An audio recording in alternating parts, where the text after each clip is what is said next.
When completing a Grand Circle Tour trip, make sure to stop by Goblin Valley State Park.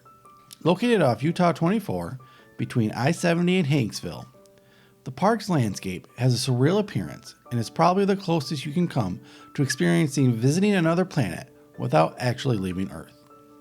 And to prove that I'm not the only one that thinks that, located just 12 miles south of here is the Mars Desert Research Station. Here, researchers are planning and training for man's first steps on another planet. This Utah State Park, which lies in the desert southeast of the San Rafael Swell, has all the amenities one would expect, like camping and hiking, but the main attraction is the Valley of the Goblins. This overlook here gives you a great look at the so-called goblins that haunt this valley. But here, goblins are not scary monsters, but amazing rock formations called hoodoos. A hoodoo is a formation of mushroom-shaped rock pinnacles that are very common in the parks of southern Utah. The distinct shapes of hoodoos are formed when an erosion-resistant layer of rock sits above a softer rock like sandstone or salt. The sandstone erodes faster than the layer of rock on top, and it creates these amazing creatures that haunt this area. The thing that makes Goblin Valley so special is that it is one of the only locations in the world with so many hoodoos located in such a small area.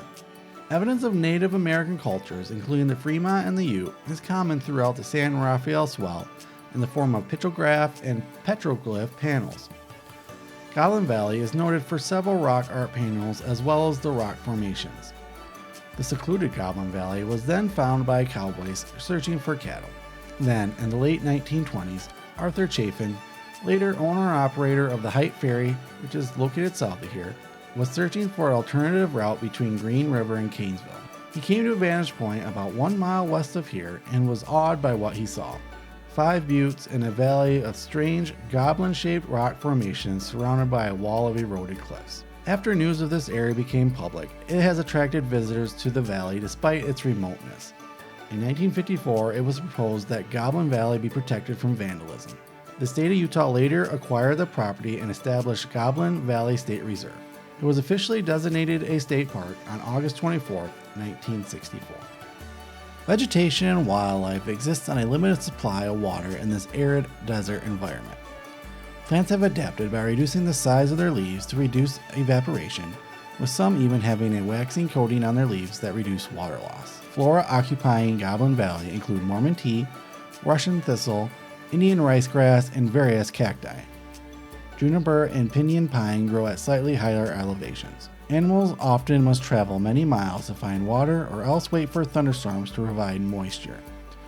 Most animals in the park are nocturnal, venturing out only in the cooler evenings to hunt and forage for food. Some animals get water from the food they eat and go weeks without a drink of water.